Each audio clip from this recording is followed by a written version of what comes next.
Hello, everyone. Welcome back to the L.A.M.E Book Club podcast. My name is Melissa. I'm Ellie.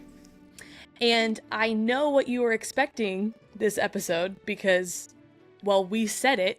We said we were going to be doing chapters 13 through 16 of Quicksilver. Cue my but panic. Guys, guess what? We're not. We had a last-minute switcheroony, and I will go into more details about that in a little bit. But surprise, surprise, we're actually not even doing Quicksilver anymore. We're going to be doing Silver Elite, chapters 1 through 6 today. So hold on to your butts, as I've already quoted Samuel Jackson before, because I'm excited, but it's crazy. It is. And just so you all know, we didn't one day wake up and think, you know what we should do? Disrupt everything we've been doing.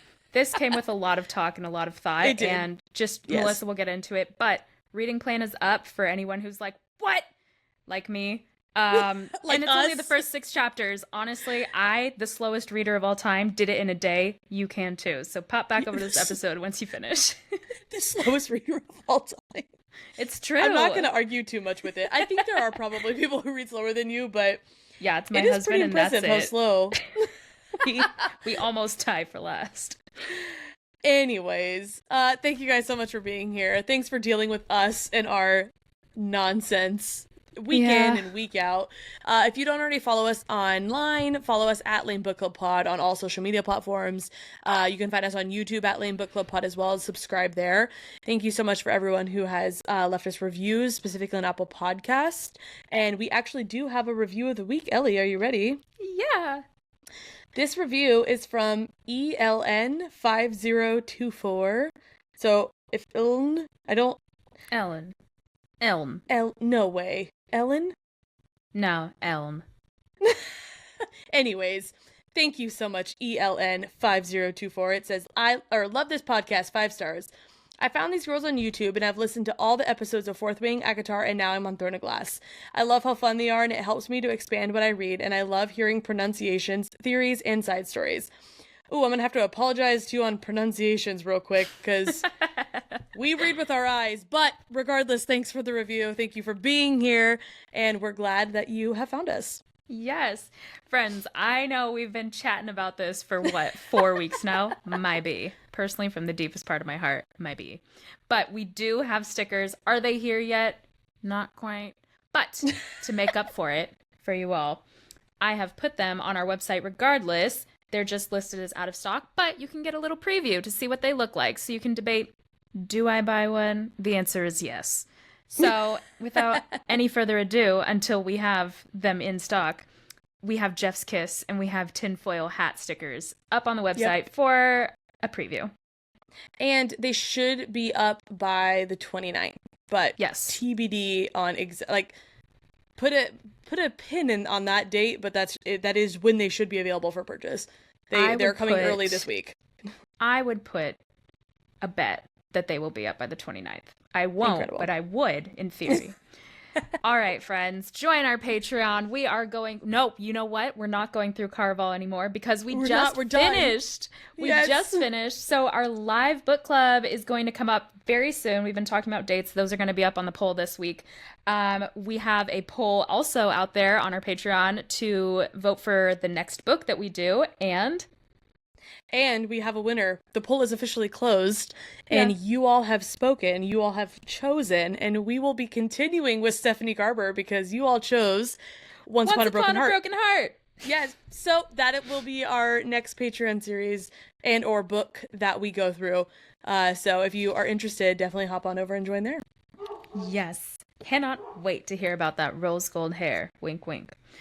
Ooh, all right, nudge, friends, nudge. Give us the spoiler warning. Actually, before you give us the spoiler warning, let us know why we're shifting gears.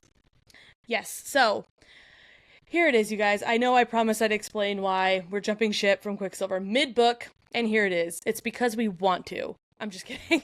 No, but for real, we love Quicksilver. We love the world that Callie has created, but collectively just felt like it wasn't the right move for the L.A.M E Book Club podcast. Q Silver Elite. This book has been blowing up online since its release on May 6th, and we just couldn't ignore the call. For any of you Zodiac Academy fans, The Silver Elite is our siren, and we are just answering the call. So Ellie doesn't even get that, and she thought it was funny. I think it's funny anyways. I'm a forever hype man. I could just not understand your joke and laugh no matter what. I'll be your friend to the end. And similarly to what we did with Onyx Storm, we really wanted to approach this like with what our podcast would look like, having not read the book, and we're just literally reading it chapter by chapter. So all of our reactions and our theories and everything would be unbiased because we truly don't know what's coming next. We did that. We didn't, not towards the end of Onyx Storm, we did need, like, I was like, we need to finish. But we did a majority of the book like that, and it was really fun to just talk about it and like genuinely not know what was going to come next and just be able to talk about it. And with how much everyone is talking about this book, we really just wanted to do the same thing. So Ellie and I, like I said, we're going through chapters 1 through 6. We have not read more than the first 6 chapters. We still are only through chapter 6. We're going to be going about 6 chapters a week. So really manageable if you have a busy schedule, or if you are a slow reader, like what Ellie said. And we're excited. It's going to be hard for me to not want to read ahead. So, that's what we're going to do. And we hope you enjoy these next few episodes. And thank you all for being on this roller coaster of a journey with us. We really, really appreciate you all and your support. Yes, we do. Also, jumping back real quick, smooth brain here. There is an audiobook option. So if you're like 1 through 6, I do not have the time. You can listen to and from work. There you go. Yes. After you listen to the L.A.M.E, or before you listen to us, listen to the chapters, then listen to us. Yeah. Perfect. Perfect. So, all right. With that being said, spoiler warning for the first 6 chapters of Silver Elite, but we will not be going beyond that. That is our promise. Yeah. Yeah, because we couldn't possibly. Because we have no knowledge. Chapter So anything we say is going to be guesses. It won't be theory, like 100%. Exactly. Okay, chapter 1. We start this tale hearing about the FMC's first-person account of her traumatic childhood and how it has shaped her into being the hard-as-rocks girl that she is now.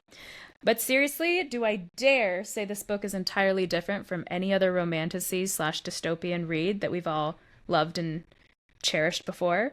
No, not quite. But is this still the perfect recipe for a book that we're all obsessed with? Yes, it is. Amen. So, our FMC is named Wren, and she was 5 years old when her uncle smuggled her out of the city to live in the Blacklands for 3 years. The Blacklands is a forest of perpetual darkness, death, and fear. Is it basically hell in the literal sense? Yes. Sounds like it to me. You know what I got when reading this? I think it's just because she was talking about it being Backlands. Not nary once did she describe it as being a swamp. But did that stop me from assuming? Nope. So I pictured this as like, if you guys have read or seen Where the Crawdad Sings, kind of like that setting, but just dark. No, not me. I pictured it like, I can't think of like a movie or video game, but you'll know exactly the scene when like people are hopping from stone to stone across hot lava, but it's like black molten lava. Okay. Like it's like not red. It's like the black, like that's what I'm picturing.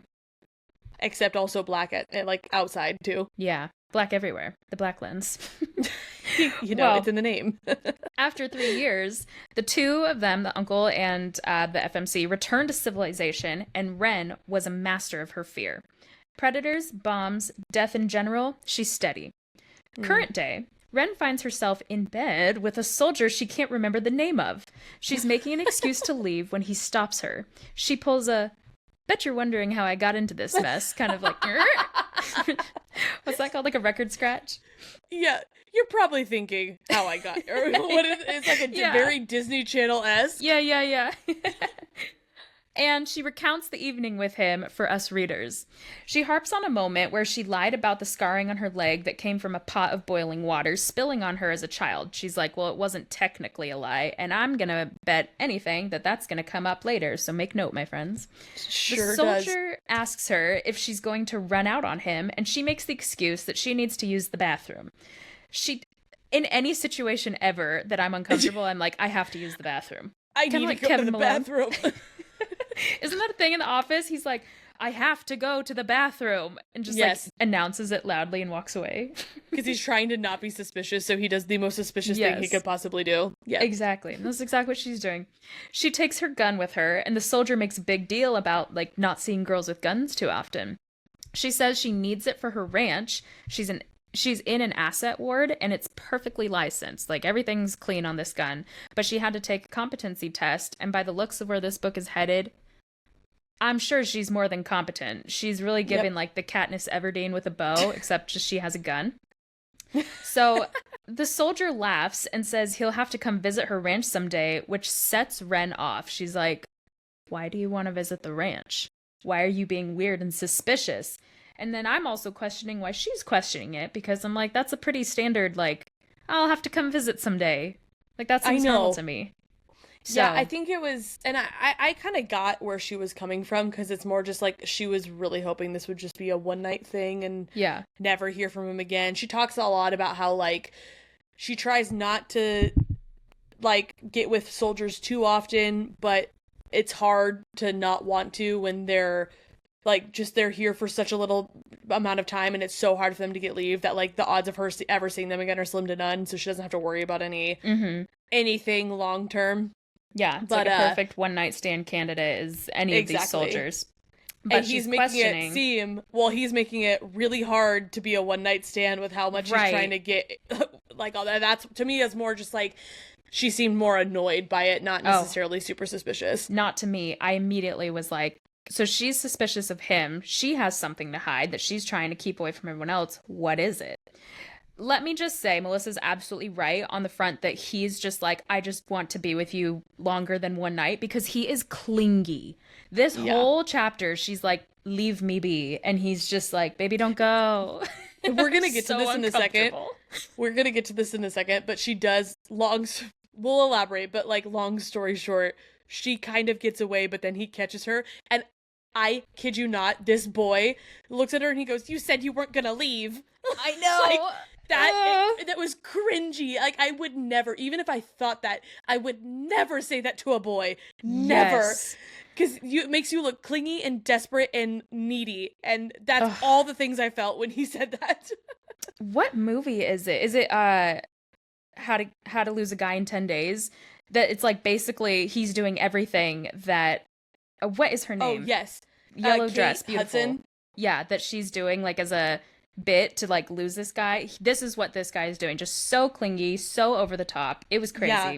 Yeah. But then on the flip side, he was trying, Wren is not doing what Matthew McConaughey was trying to do, and is like, no, I can stick with this. Yeah. Fun fact, I watched that movie for the first time in Japan, so like a couple weeks ago. Recently? Yeah, I'd never seen it. It was so cute. I loved it. Yeah, one of my favorite early thousands rom-coms for sure. Movies were better back then, I'm telling you. They were. Rom-coms were better back then. Rom-coms were better back then. Let's not get crazy. Yeah. Yeah, okay, so, he literally, this is what's crazy. We're going to talk about crazy. He offers to, like, walk her to the bathroom. But this isn't, like, a house. They're in an inn. They're in, like, a hotel. So, again, for whatever reason, the room doesn't have a bathroom. It is, like, down the hall to the left. Like to give him a little bit of credit, it's not like he's walking her to the next door. I think that's worse, because it's not like, bad. Oh, this is my house, let me show you where the bathroom is. I feel like that's more of a reason. Instead, he's like, let me walk you to the public bathroom. Let me walk you to the public restroom in your hometown that I'm just staying in for the evening. Exactly.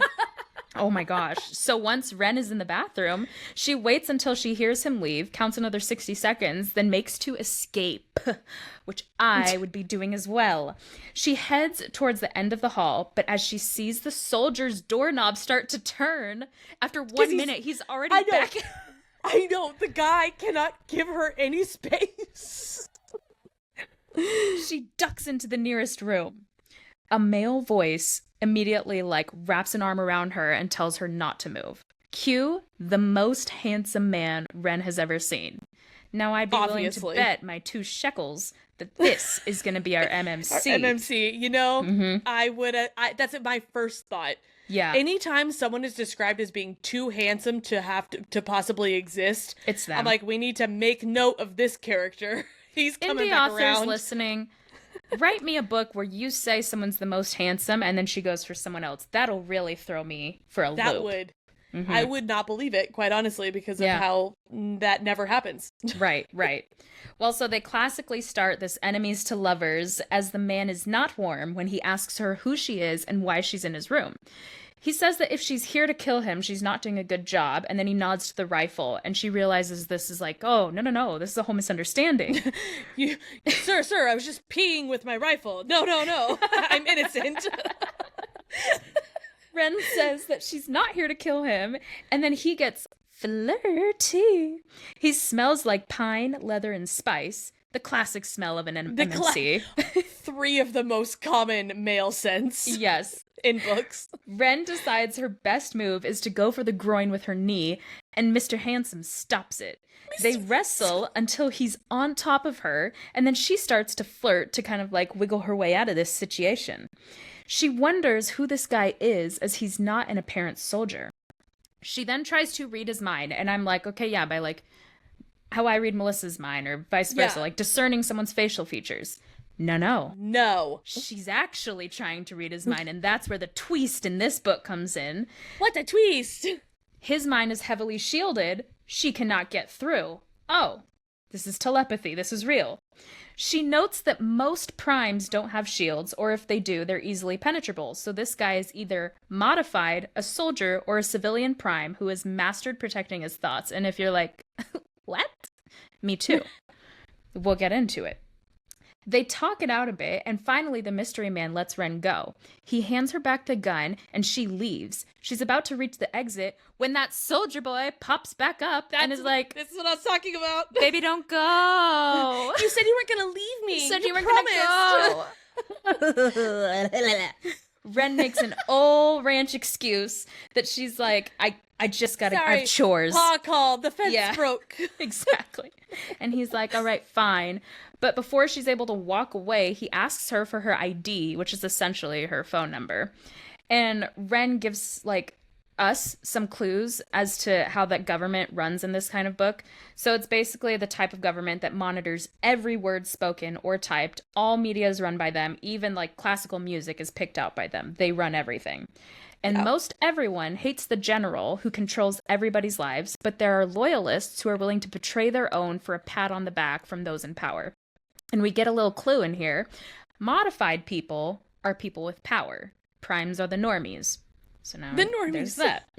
See, I understood this to be not necessarily that more often than not people hated the general. I was just like, there's a group that hates him and that hates the control, and there's a group of loyalists. I didn't necessarily, and maybe that was me like not picking up on it, but regardless, like this is a classic dystopian setup of a very controlling government and a group of people that they're after that are want to fight back, kinda, and whatnot. So for sure.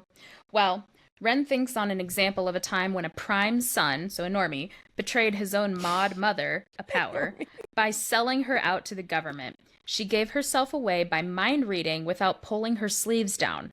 And to me, I was like, and that means it means nothing to us yet. That was when there was a lot in this book where it was like she gave us the answer before the explanation, at least even just in the first 6 chapters. Yeah. And same thing when she's like, until one time when she saw him and her sleeves were up. I was like, this can't possibly be the end of that sentence. This is a misprint. I know. Like, what? Every time an author does that. We're just not talking about that.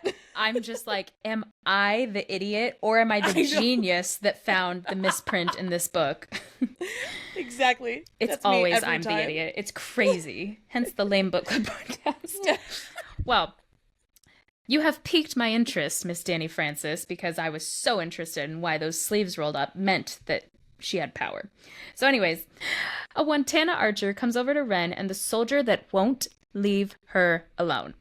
Tana links with Wren, and we find out that links means that she opens up a path to speak mind to mind. So when Tana also can speak mind to mind then. Yeah.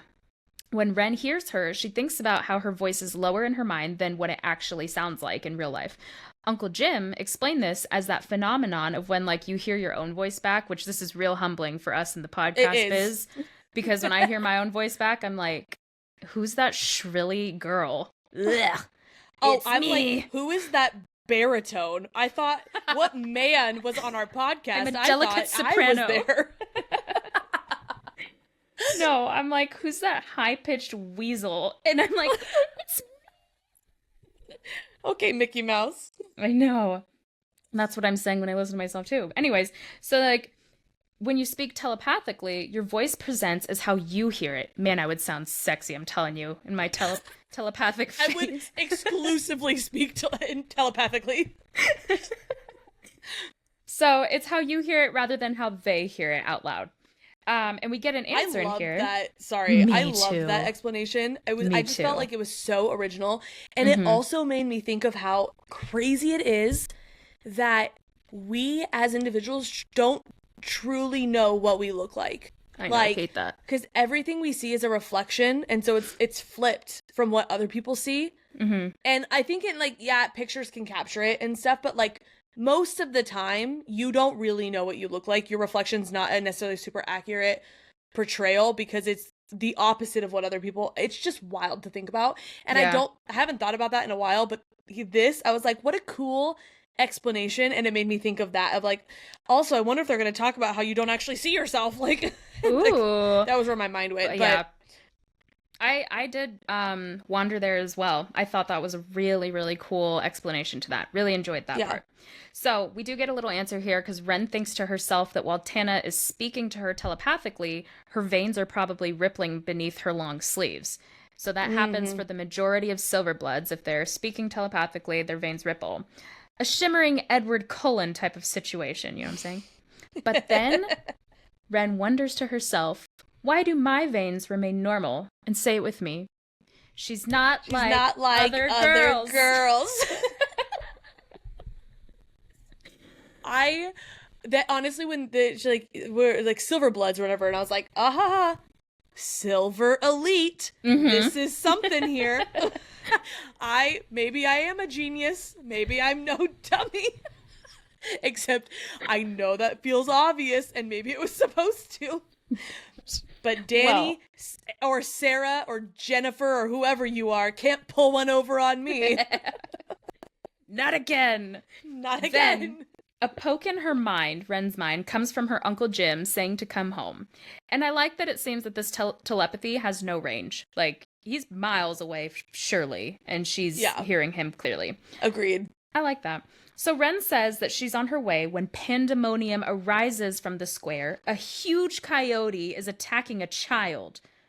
First of all, in the real world, to my generous knowledge of understanding, coyotes get maybe like 20 pounds tops. Yeah, they're not huge. No, they're not 20 pounds. They're more than that, but maybe like 40.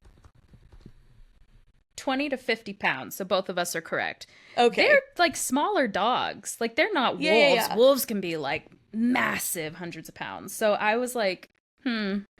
Well, it did say that this was a hybrid, and it didn't really go into. Yeah, it said it was a hybrid coyote, and it didn't really go into a ton of explanation. So I just assumed that meant if she was, at this point I'm understanding, we're on chapter 1, so my understanding is very limited, but she refers to herself as a modified. Yeah. And this is a hybrid, so I'm like, well, maybe this is like an animal version of whatever she is, or something, like some kind of modified animal.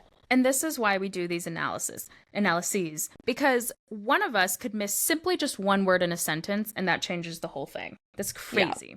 Well, it's so crazy. That coyote is attacking the kid, and Wren acts first, thinks later. She pulls out her gun and shoots. And here we are in chapter 2. The town doctor is being summoned, and Wren thinks about the structure of their cities. They're lucky that this town has a doctor because the next towns over have to come here for medical aid. So it kind of gives you like a peek more into their social structure and their government. Yeah. There's also no police or politicians. There are soldiers and controllers, all run by General Merrick Redden. And so here we are. I was bummed about this because if I'm being super honest with you guys, Merrick is on my baby names list. And I didn't love that it was used for what I'm assuming is the villain in this book. Didn't appreciate that one. Danny, Sarah, Jennifer. Anything can happen. Anything that can clingy happen. soldier Anything is can happen. still around. We He's find really out living up to his I cannot calling. believe he's still around, chapter 2. We find out his name is Jordan, and he's marveling that Wren shot the coyote through the eye. He then To tells give Jordan her, some credit, chapter 2 Yeah. picks up immediately where chapter 1 leaves off, so it's not like he would have had time to go anywhere. he should have been gone. That's He should have crazy been talk that gone. he's still here. So he's marveling that Wren shot the coyote through the eye. Then he tells her how, I'm actually not too bad with a gun myself, and I'd love to show you by coming to the ranch to hit targets sometime. Barf. This was my face. I'm not even kidding if you're watching. This was my face the whole time reading this. Honestly, the only people that are like, I'm not too bad of a shot myself are the people who couldn't hit a bullseye if their life depended on it. Amen. Amen. I even wrote in our notes, this was my face reading, and I did a colon frowny face. Just So in case Wren- Ellie forgot what her face was. Just in case I thought to smile there. I was not smiling. Wren is like, I have got to stop hooking up with these guys. Like, yikes. Yes, you do. She thinks about how she's only 20 and just wants to have fun. And in my humble opinion, the typical one-liner is that one before anyone finds their first true love. Yeah. Amen to that. So- I'm so young. I don't want to settle down. I just want to have a good time right after I met the most handsome stranger I've ever seen. How convenient. That also I feel like is applicable to real life. I feel like every single time one of my friends is like, all right, I'm done dating, the very next person they meet is their significant other spouse forever. And I'm like, amazing. So we learned that prior to the last war, overpopulation was insane. People basically resulted to global conflict because there was not enough resources to share, and it all came back to greed. Wren is on her motorcycle, finally heading home from this soldier, when she gets a mind invite from someone named Wolf. And they're a little flirty, but mostly sweet to each other, and it's not until after the conversation that we realize they have never even met. And Wren- I'm telling you this right now. Mm-hmm. Handsome stranger is Wolf. Oh, stop that. Wren linked with Wolf when she was I'm 6. telling you. No, stop. Listen. It's not uncommon for telepathic children to send out spontaneous links, and that's what happened in this case. Uncle Jim was big mad about it and told Wren never to speak to this boy again because it's dangerous. Wren, lonely as ever and only, again, 6 years old, decided to keep talking to him but use code names only, and to this day they don't know each other's real names. He's Exactly. Wolf and she's Daisy.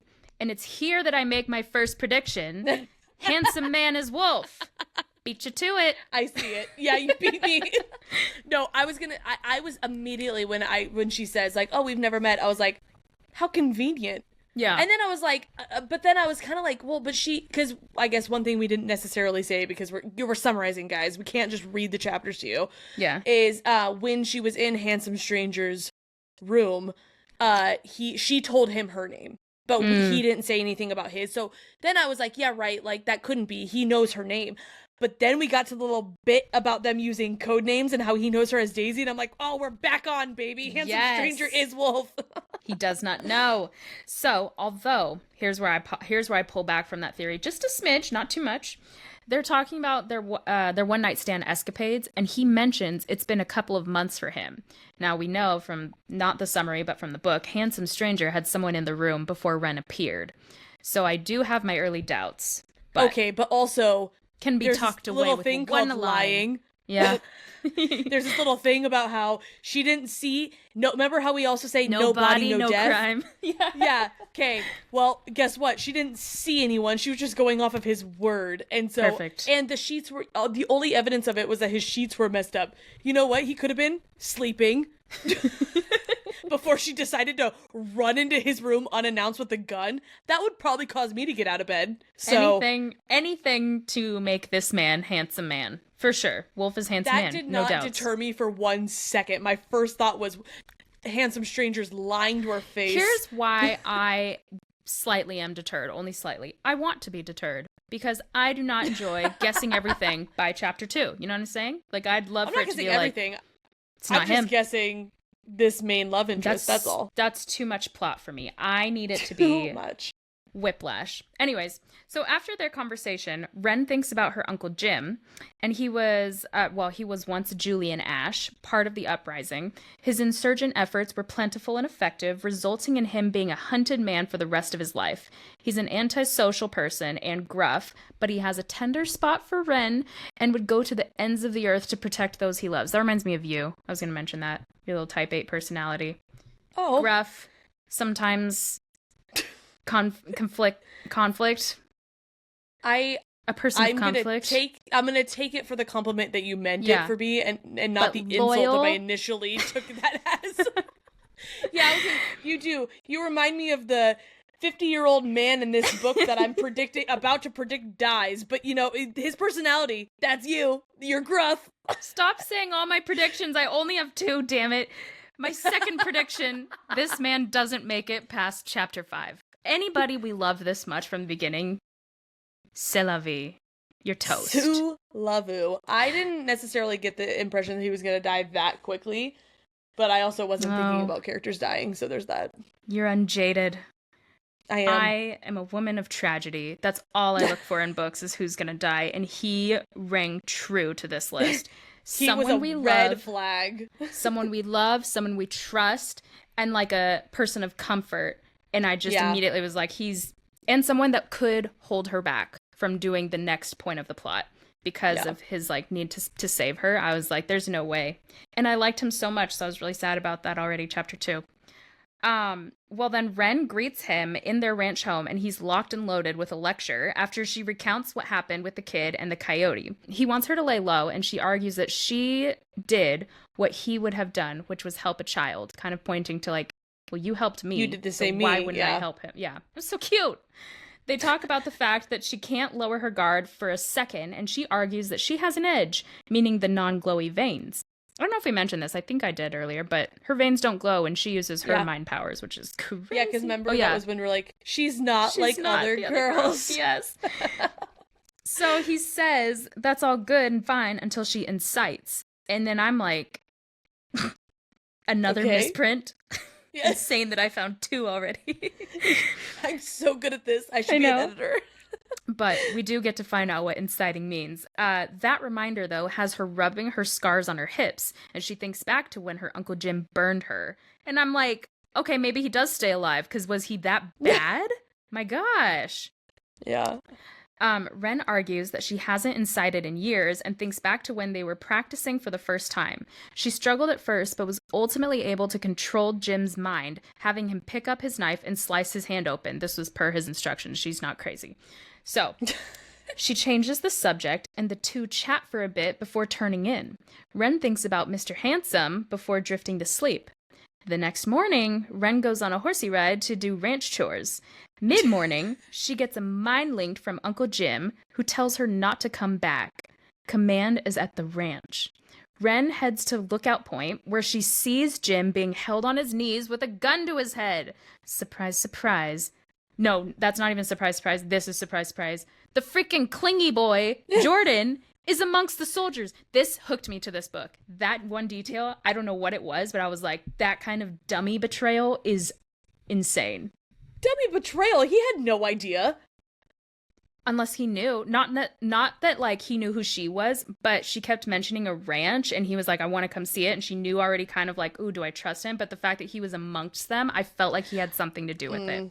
Can't prove it yet, but I'm curious. Well, you also said it earlier, though, this is an asset ward, so they're not the only ranch there. They couldn't possibly be. For sure. But was it just coincidence that he was one of many soldiers? Like, there's so many soldiers 3 that were staying there that night. No, that's what I'm saying. There were so many soldiers, and he's one of 3 that shows up at that ranch. Exactly. Yeah. I don't know. I mean, we'd have to, it wasn't in these first 6, but I'm very curious if he does not come back around. Maybe he even could read minds too and is high. I don't know. Something. Don't be suspicious. Don't be suspicious. Don't be suspicious. So Jim says to Wren that they know he's Julian Ash and for her to flee and find Griff. Chapter 3. Wren escapes into a secret tunnel the 2 had stalked in preparation for the worst. They're doomsdayers. I love it. Speaking of which, I'm going to mention this. I don't care. It's been years now. During 2020, we live out in the country. And we get our meat from like a cow, so like the most organic way, not from the grocery store. We get our like meat from our steak. a cow. But like an actual, like we'll find a farmer and like get it butchered, like that kind of thing. But the first time we ever did it, we didn't have a connection except for a friend's like acquaintance. Our friend didn't even know this guy really, but he only had this cow connection because he was an extreme doomsday prepper. So we called him Mr. Armageddon because I don't even remember his name.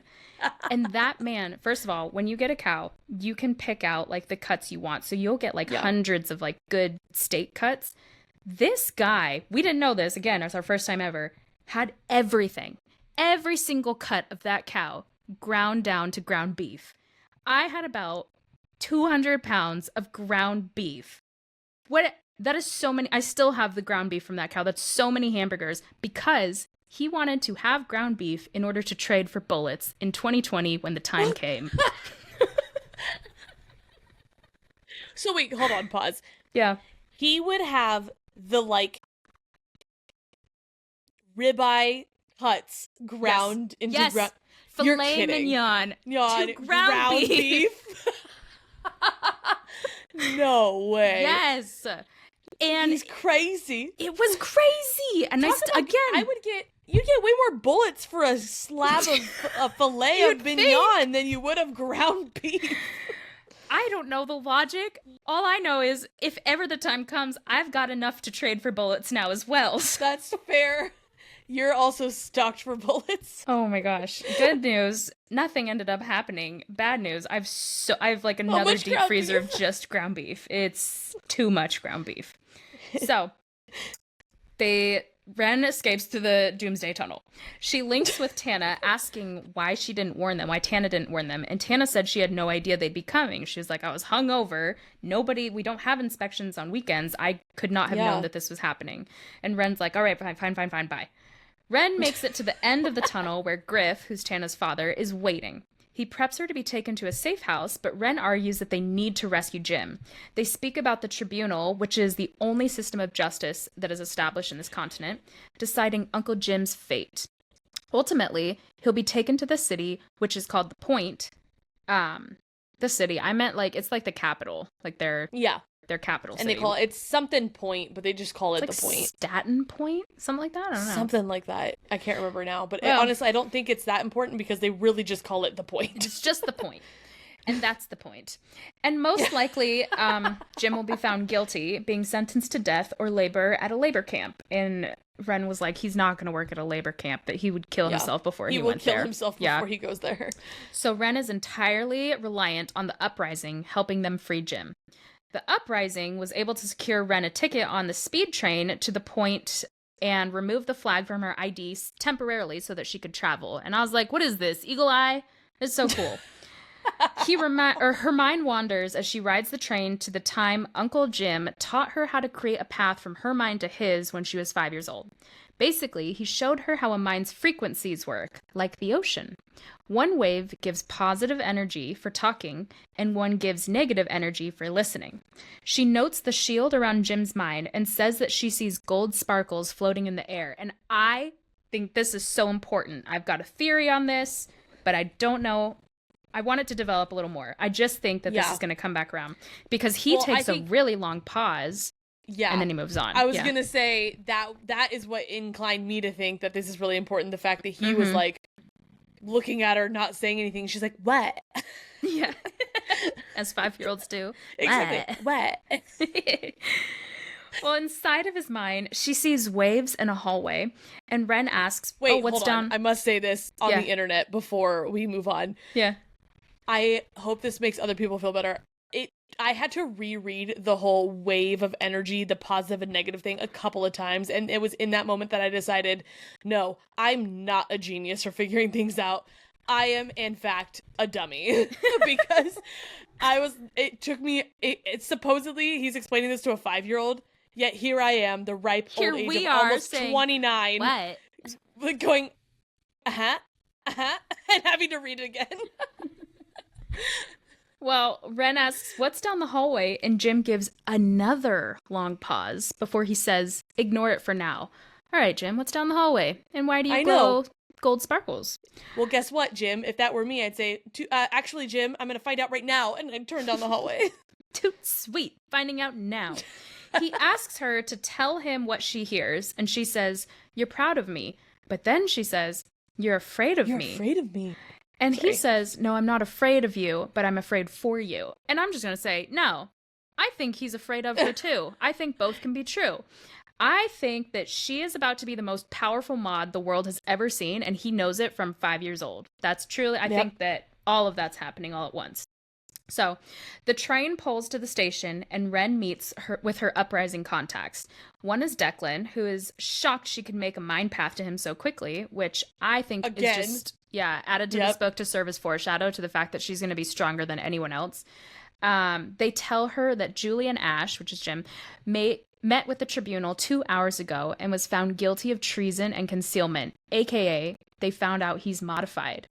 Wren asks how they found out, and they answer Jade Valance. What a malicious name, Jade Valance.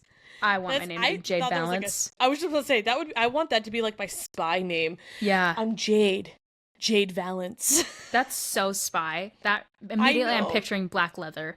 That's so spy. John Doe and Jane Doe, it's James Bond and Jade Valance. That's Jade. Yes. Yes. So, if you've read Crescent City, Jade Valance absolutely reminds me of Lydia upon first glance. Like, that's who I pictured. That's everything I'm seeing. It's Lydia. Oh, that's so interesting. Did they give her a description of what she looked like at that point?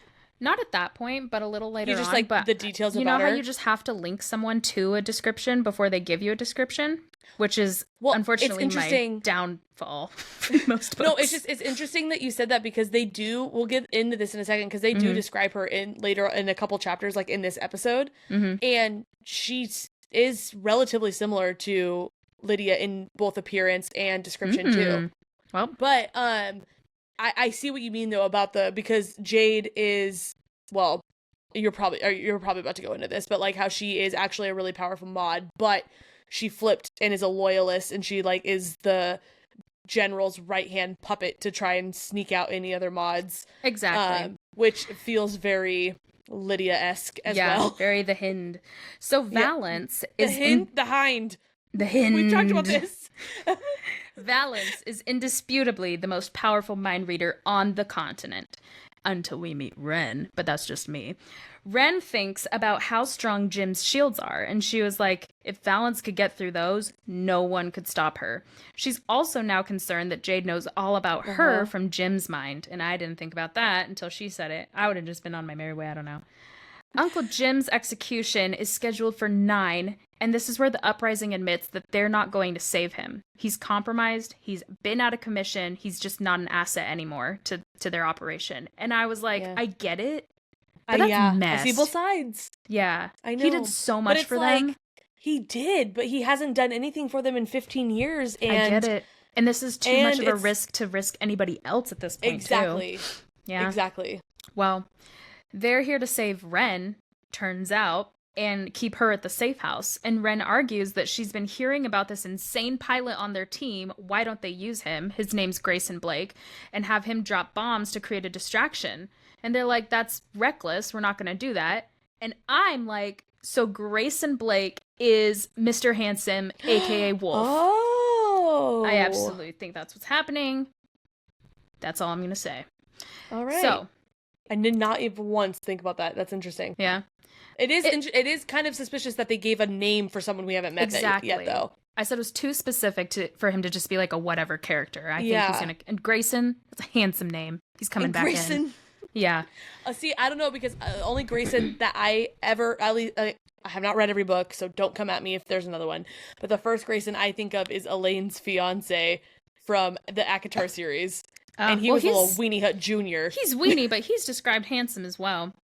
Yeah, but not nearly as handsome as the Bat Boys or any of the other like real MMCs in the book. For sure. But just Grayson's he's strong. Cute. It's a strong name. So Wren realizes that now everything is up to her, and we end this chapter with Wren saying that she has about 12 hours to figure it out. Take it away, Penny. All right, chapter 4. Wren, unable to sleep in the safe house, only wishes she could talk to her uncle. He would have known how to save her if the roles were reversed, just like he had all those years before. She remembers how he acted that first week she was with him and how controlling he was. Sounds like someone I wouldn't want to be around. But now she knows the reasoning. However, when she was 5, it didn't feel like there was any reason for it. She remembers how much she loved the birds, and after spotting a particular one that her uncle said was called Wren, she decided that that would be her new name. Upon showing up to Jim... What? If I had to pick my own name, I would not. If there was like, oh, we're looking at bluebird, like they were looking at bluebirds, and then she settled on Wren, yeah. I would name myself Blue versus Wren. Wren's not a bad name, but I wouldn't choose it. She was 5, first off. Second I'll tell of all... you what I was doing at 5. A lot better. Oh, wow. I don't I'm even remember. I don't know what 5. I was doing. I remember my 5th birthday, I had a petting zoo party. That was it. That's you were doing a lot better, too. 5. I don't know. Here's what I'm saying. Like, I don't know if 5-year-olds are creative enough to be like, Bluebird, Blue. That's a good name. I think it was between Wren or Bluebird, and Wren is a better name. In IMO. I don't know. Well, she picked Wren. Yeah. So I did not find myself in that same circumstance, so I cannot dispute that. Agreed. Yep. I was not in the Blacklands swamp that I had pictured, so. Yeah. Upon showing up to Jim's execution, Wren is disgusted by the excited energy of those who have come to witness. She had a singular focus, to rescue Jim. She did not know how, or even have any plan, which is the story of my life. Mm-hmm. That is the most I've ever related to her so far in these chapters. But you know when in the office, when Michael's like, sometimes I start a sentence and I don't know where it's going to go. I just hope I find it. That's literally me for every single sentence that is not part of the outline on this podcast. That whole bluebird thing, you'll be like, that didn't end as funny as I thought it would. That's because I couldn't find it and it ended there.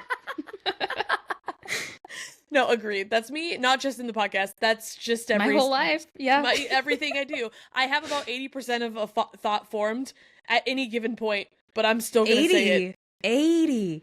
I'm at like 45 most of the time. I was being real generous when I said 80.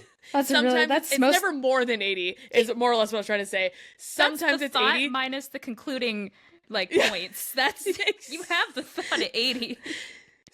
It's never more than 80. Sometimes, most of the time, it's like 20. But sometimes I get mostly there. Mine's just like the SpongeBob, and the rest is up to me. Yes.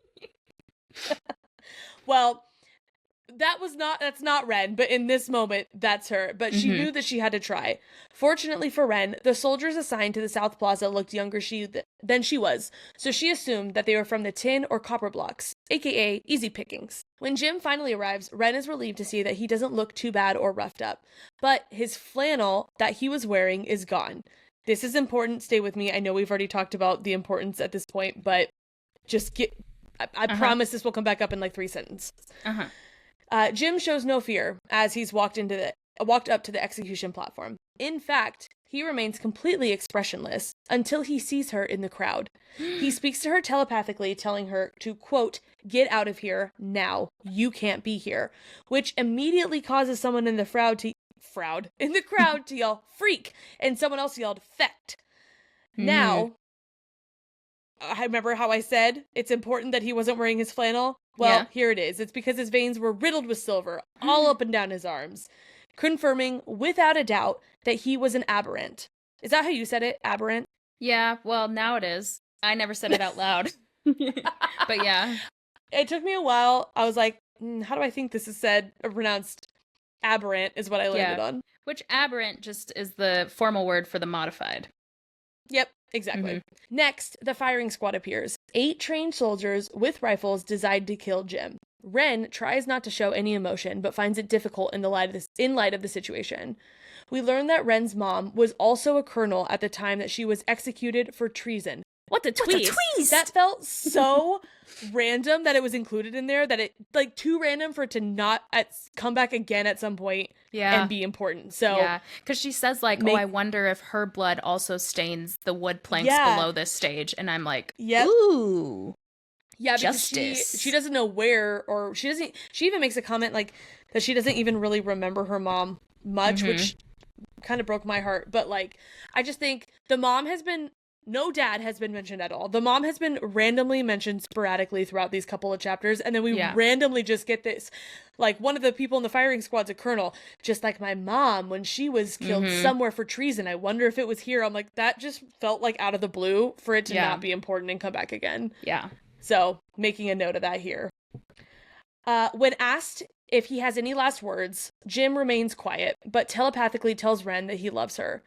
And I felt like that emoji that's smiling but has one tear falling at the same time reading that sentence. Yes. Because I was sitting there, I was Melissa, like... my eyes watered reading this. I was already invested. I liked him so much. I didn't legitimately cry, but I did feel, I'm like, man, this is a lot for 4 chapters. Like, this is heavy. I know. I thought this episode's going to be packed because this is just 6 chapters and someone dies. My gosh. Yeah. Well, maybe not. Well, maybe not. But maybe. It's the, shoot, what's her name? You told me, Broski? Broski, Aaron? yeah. Well, Brittany Broski, not Aaron. Brittany, thank you. Hey, I got the last name. Yeah. All right, she lets her anger burn brightly as the firing squad takes aim and thinks to herself, put your guns down. And surprisingly, half of the firing squad does in fact lower their weapons. Loved this. Flipped out about this. As they start to shake off her incitement, she doubles down and commands them to drop their weapons again. What the twist? Again! It takes more mental focus and strength than she's ever had to use before, but eventually, all 8 of them drop their weapons. She tries to command them to turn their guns on themselves, but the strain is almost too much. She gets dizzy, and right as she commands them to pull the trigger, she loses control. And they do pull the trigger, but not on themselves.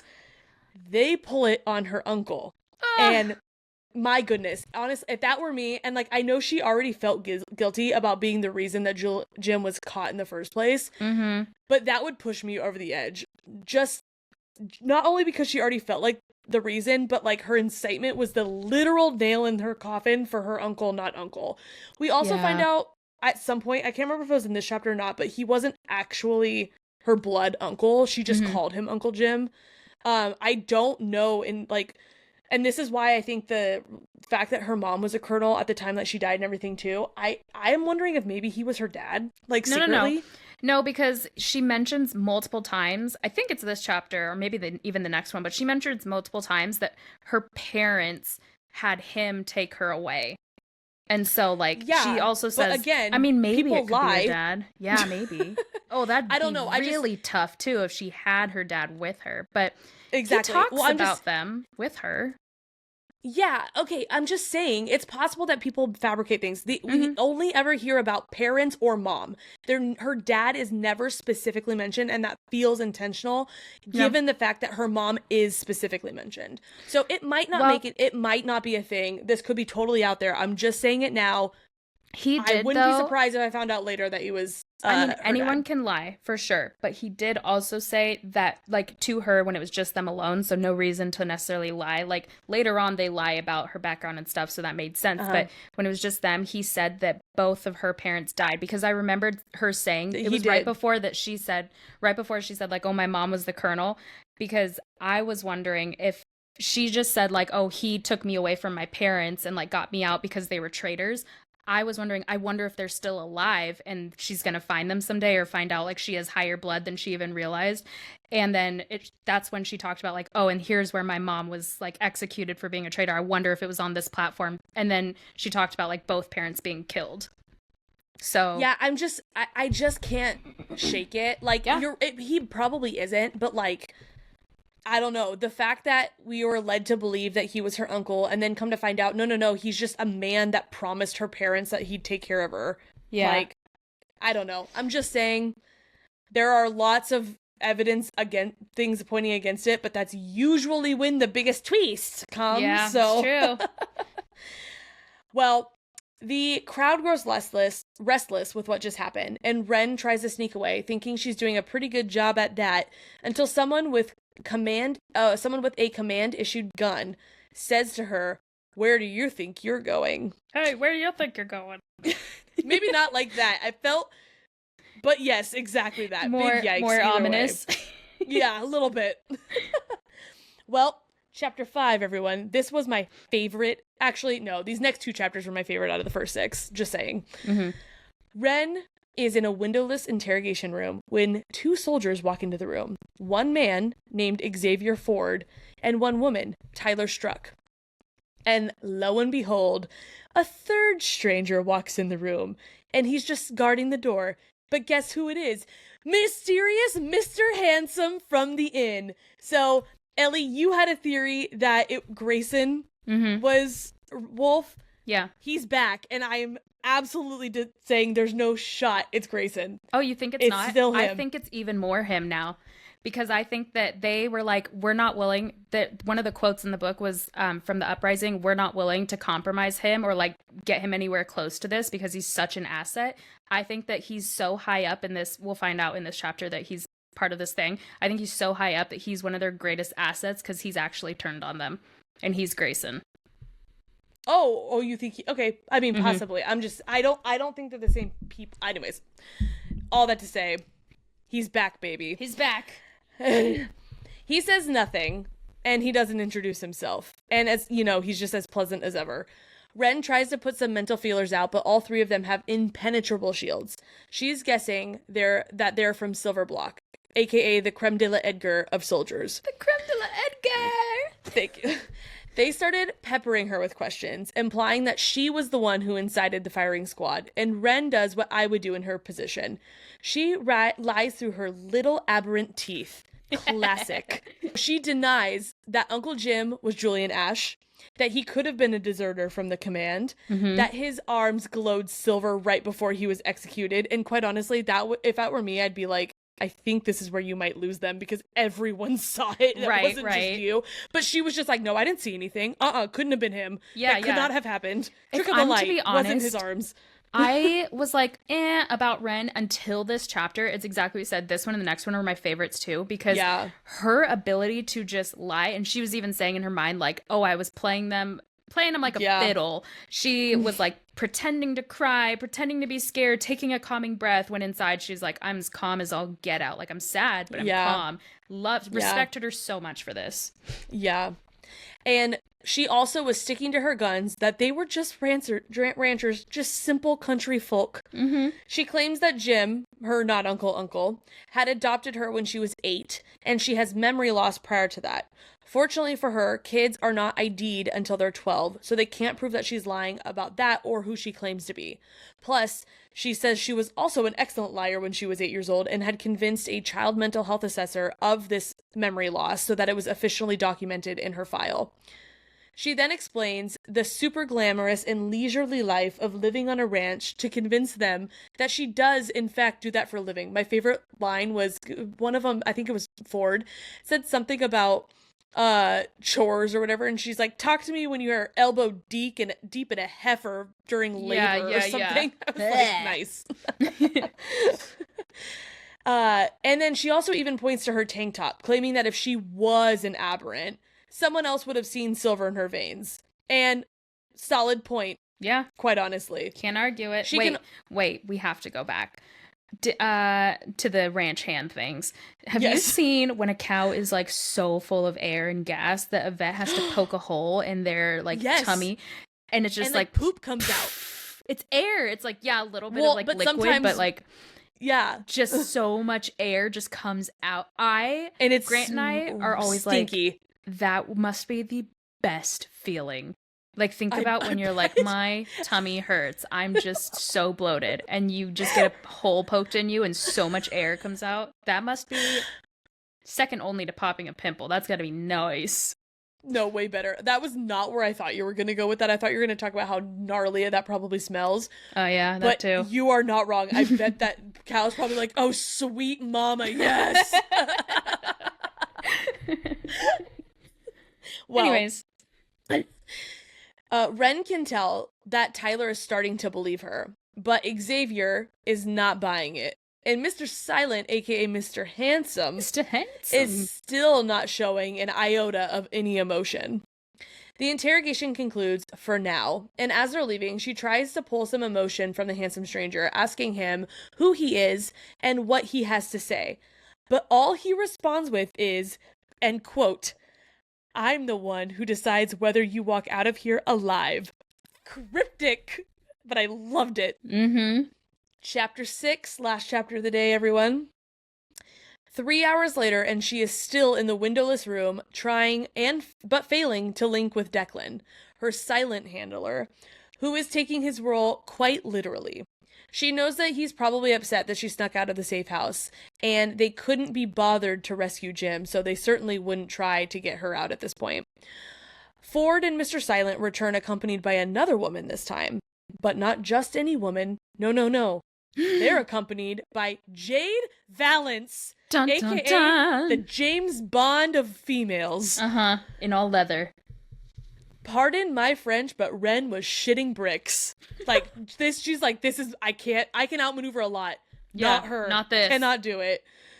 No one has ever come out of an interview with Jade victorious. Jim not only taught Wren. Wait, what? Why did you say Jade victorious? No. No one has ever come out of an interview with her victorious. Not me channeling freaking Nickelodeon. Like, victorious is a name. Her name is Tori, not Jade. Was it even victorious? All right. But Jade was her friend, her like emo friend. All my wires are mixed up right now. I'm short circuiting. All right. I'm back. However, Jim not only taught Wren how to put up an impenetrable mental shield, but he also taught her how to empty her mind in the event that those shields are breached, and to, quote, think whatever you want them to hear. Wren is already prepared. I loved this because he basically was like, create a mini mind and just put all your thoughts in there so they think, oh, I broke her, I'm in her little teeny mind, when really it's your mate. I thought but big smooth brain is like, ha. Beautiful shoot, what am I trying to say? Like visual imagery? Thank you. Yep. Beautiful imagery with this mind workbook. I love it. So Wren was already preparing to do this when Jade sits in front of her and just stares.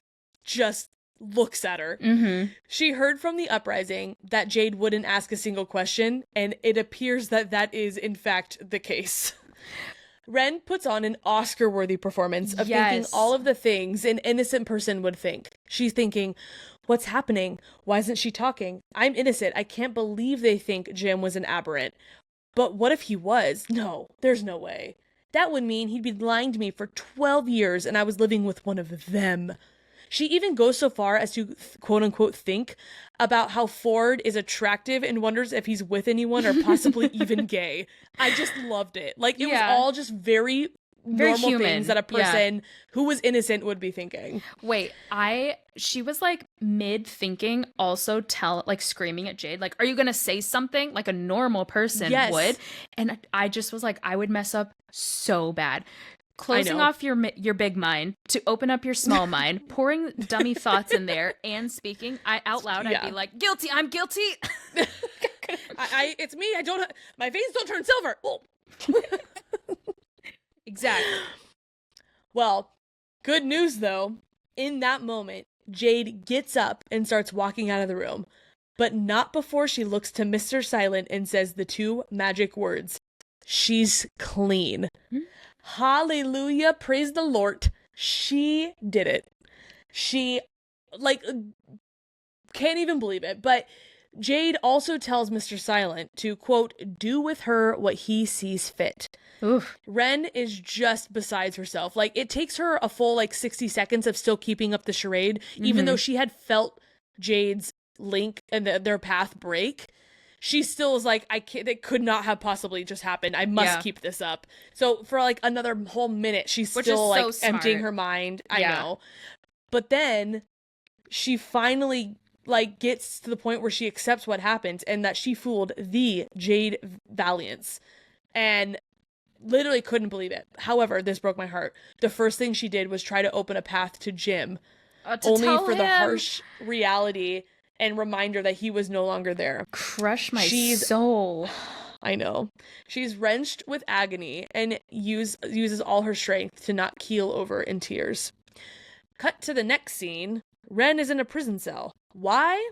I don't know. So let's keep going and we'll find out. Wren thinks through everything that happened over the past 24 hours. How she was able to control 8 minds, the sadness that she was feeling over losing Jim, and she begins to lose herself to her emotions. She knows she's being watched, but she doesn't care. She couldn't succumb to her emotions before, but now it's free game, baby. She doesn't even want the power that she has, but she resolves to kill every single one of the soldiers who took Jim from her. She links with Tana and goes over the events of the past day, but when Tana brings up that she heard that there was an insider at the execution, she even lies to Tana. She gaslights her and says that she doesn't know what this quote-unquote rumor is about. She didn't see anything like that happen, which I was like, my initial thought after reading that, I was like, oh, okay, so no one knows about this. Like, yeah. She did not tell any person. And then the immediate next sentence was, she had promised Jim that she would never tell anyone she had that ability, and she plans on keeping that promise even in his death. And I was like, oh, okay, yeah. So no one knows. Jim was the only other person who knew that she could incite. I have a tiny intrusive theory that's coming into play as you said it.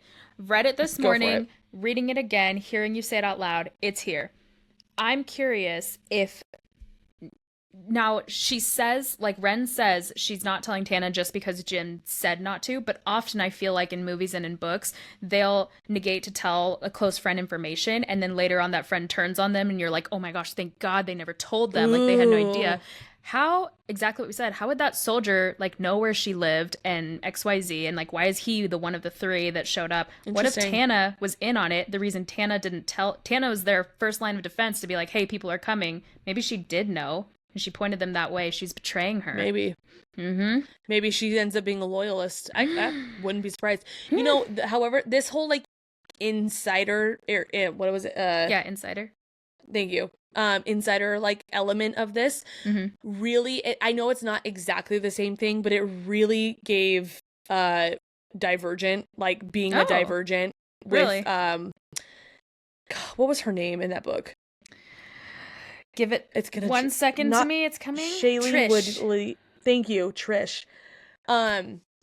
It like, I know, because being a Divergent didn't give you an ability. It made you like able to like not fall, like succumb, or like you didn't fit into the box like that what they wanted, blah blah blah, whatever.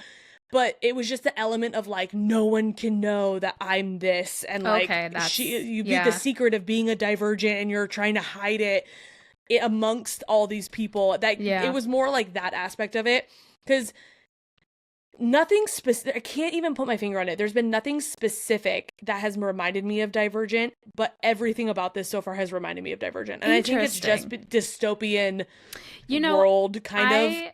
Melissa and I both, we were telling each other before this episode, we didn't know anything about this book outside of the fact that it was just dystopian, and that people said it's similar to Hunger Games and Divergent. But even knowing that aspect of Divergent, I really didn't feel any of that. But I never read it. I just watched the movies. So if you read it, maybe you have more of a clue in, but not me. I think it didn't really, I think the reason I'm thinking more Divergent than Hunger Games is because of just like the soldier aspect of it. Like Hunger Games was more of a survive or die kind of thing. This is more of a like, there's military, there's a lot more structure. Where, and that, so that's just, that element of it reminds me more of Divergent than Hunger Games. So I think that's why I'm thinking that. But again, like I said, there's not like a specific similarity or like anything I can point it to, other than it just gives the same vibes for me. You know what it gives the same vibes for me as? It gives me the same vibes as Riftborn. Do you remember reading that book? The indie one from Bree? It doesn't. Riftborn felt a lot more high fantasy than this to me, so that's why it didn't remind me. But it just, the military being a huge part of it, the powers with the mind, the like having to keep it secret, all of that, really, I was like, this is so if you guys like this book, if you're reading along with us, Riftborn by, I think it's Parker Lennox and Bree Greenwich. Bree. Yeah, such a good book. So, there's that. Well, Wren asks Tana to get someone from the network to get her out. And that's when she learns the news. And this is what I thought. The first thing was little Dakota Fanning. Yeah. News flash. They're not gonna. I know she says I'm not gonna, but in this case, they're not gonna. Tana tells her that she had her chance at a safe house and a new identity, but she ran. And apparently the network and the uprising, they don't operate on a 3-strike policy. It's just we gave you a chance and you screwed the pooch, so goodbye. Yeah. Well, Wren thinks about her options and how limited they are until Mr. Silent comes back into her cell. And guess what? We learn what his name is. Cross. His name is Cross, and he is captain of the Silver Block, and tells Wren that she can call him Captain or Sir. Very approachable. And another reason why I'm like, this has got to be the MMC in this series. He's too close in proximity. It's an inappropriate relationship in theory because he's her superior. It's him. Secret. He's perfect. It's him. This has got to be it. When he asks if anyone's brought her dinner, she tells him that no, and she had just assumed that they'd starve her to death. But he responded with the least likely scenario that Wren would have guessed. But what our readers always knew what was coming. He says they don't want her to starve because she needs to be strong and healthy for the command. Guess what? You start the next day. Oh, I'm telling you, putting this book down was a feat.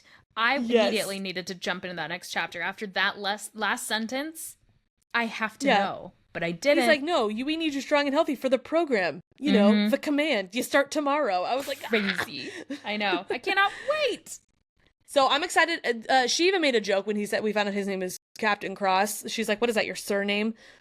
And it's gotta be. Like, I don't think his name is Cross, but maybe it is. We also, Kingfisher was a name in Quicksilver, so. Yeah. But based on all the other names, like Jim, Tana, Wren, like these aren't like super like crazy fantasy names, so I would imagine Cross is his last name. But that does rule out for sure him being Grayson, because Grayson has a different last name. Unless he gave them a fake name. Okay, I'm not ruling it out yet. You know what? You're not going to rule that out, which is fine, and I refuse to rule out that Uncle Jim was her dad. So there we are. These are hills that we're dying on at this point. 6 chapters in. All right, tune in next week to find out which one of us, if both of us, or if neither of us, are right. Or maybe we won't find out yet, and we'll just be waiting. But regardless, check back in next week. We promise we won't do a switcheroo on you. We'll be doing chapters 7 through 12 of Silver Elite. Yep. And we will see you then. Bye.